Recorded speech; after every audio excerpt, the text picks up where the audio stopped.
Boatload of Haitians arrive in Jamaica. This is Undiluted News. Mikey Bones reporting. More than 30 Haitians who came in Jamaica illegally on Monday afternoon in a boat are being processed by local officials. According to reports, a boat carrying the migrants arrived on Boston Beach in Portland at 1:40 yesterday, and this was verified by Superintendent Lloyd Darby, chief of the Portland Police Division, who said that plans are now being made to offer accommodation and medical assistance to the Haitians.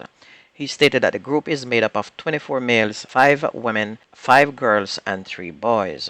And since the beginning of the year, 8 more undocumented Haitians migrants have been discovered in Portland. You can see that Jamaicans are running from Jamaica, but the Haitians are running to Jamaica. That tells you what Haiti is like.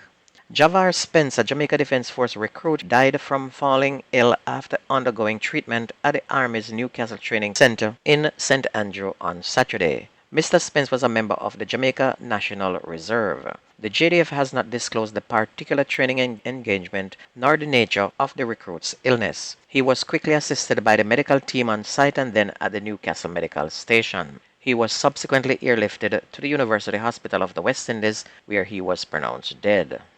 Meanwhile, the Jamaica Labour Party claims that the resignation of 3 People's National Party councillors in Westmoreland reflects the party's conscious deterioration under Mark Golding's leadership. Dr. Harris Chang, General Secretary of the JLP, stated that the JLP supports the councillors in their fight for unquestioned integrity in the politics of Western Westmoreland.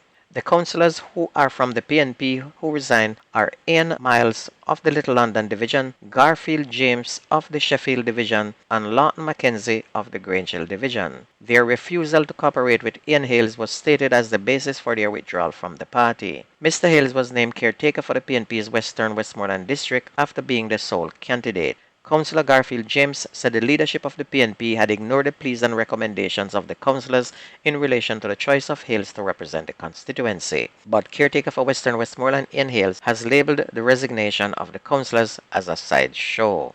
Right now, there's no indication if the 3 councillors would cross the floor to join the Jamaica Labour Party, but they have expressed their willingness to have talks. Meanwhile, following a raid in St. James on Sunday night, 7 persons were arrested, including 3 alleged narcotics dealers. They are facing multiple charges following the seizure of 9 kilograms of cocaine with a local street value of around $14 million, as well as a considerable amount of cash, a number of electronic gadgets, and a motor vehicle. Those arrested are being interrogated and processed before being charged legally. According to Mocha, the crew traveled to a Montego Bay location in pursuit of a suspected drug trafficker who was sought for questioning in connection with various local and international drug trafficking offenses, and the suspect and 6 others were captured during the operation. King's Counsel Peter Champagne, a renowned defense attorney, said he is worried that members of the police force are making remarks that may jeopardize his client's entertainer Jashi's ability to earn a living. According to a statement attributed to a police officer who said anyone interested in hiring Jashi for shows should first consult with the police. This is a regrettable statement, Champagne stated. Champagne confirmed that Jashi visited the police on Friday and was subsequently interviewed and released. And this recent happening stems from 6 members of Jashi's entourage were injured on Friday morning when gunmen opened fire on the entertainer's entourage outside of a St. Andrew marketplace. And following the event, St. Andrew Central Police issued a public statement stating that they were interested in speaking with him. He was then questioned and released. And this follows last week when the dancehall artist whose name is Meluko Clark was questioned and released by St. Andrew North officers in connection with the death of 45-year-old businessman Omar Wright, also known as Romy. On June 7, Wright was shot dead on Shortwood Road, and reports are that the now deceased allegedly had a fight with Jashi's mother, which resulted in a verbal spat with the artist, and Jashi has categorically refuted that charge. And even the mother of the deceased came out in defense of Jashi, but I can tell you something is just not right. Following a conflict with an off-duty police officer near Beatrice Crescent and Rosalie Avenue in Kingston 11 on Tuesday, July 4th, a 22-year-old man was detained and charged with shooting with intent, possession of a firearm, and unauthorized possession of ammunition. Malik Peter Painter from Havendale Drive in Kingston 19 was arrested. According to Hunts Bay Police, at 7:30 p.m., an off-duty officer heard explosions and observed Peart and 3 other men with weapons leave the scene. The men confronted the off-duty police officer before fleeing the area. Peart was subsequently found in hospital with gunshot wounds. The officer positively identified him and placed him under police custody before charging him.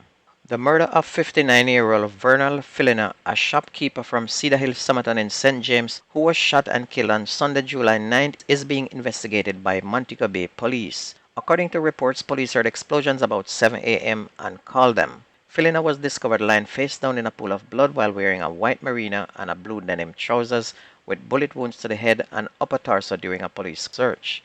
He was taken to the Cornwall Regional Hospital and was declared dead. Under sports coach Jaime Hallgrimsson is pleased that Jamaica's Reggae Boys have secured a spot in the CONCACAF Gold Cup semi-finals.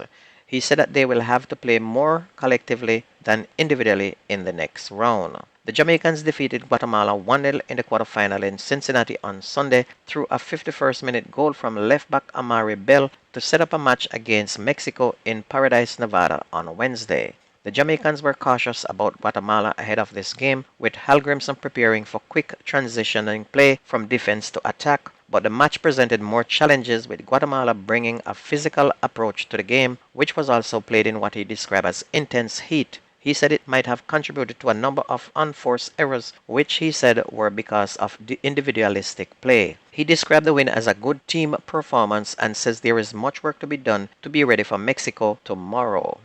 Commonwealth Games gold medalist Rashid Broadbell produced a personal best and a world-leading 12.94 seconds to win the 110 meters hurdle in a stirring battle with Olympic champion Hansley Parchment during the Jamaica Athletics Administrative Association, the J3A National Championship at the National Stadium on Sunday. Parchment was second with 13.12 seconds and Orlando Bennett third in 13.19, both seasons' best run. And it also broke the Jamaica's previous best of 12.99, which was set last year.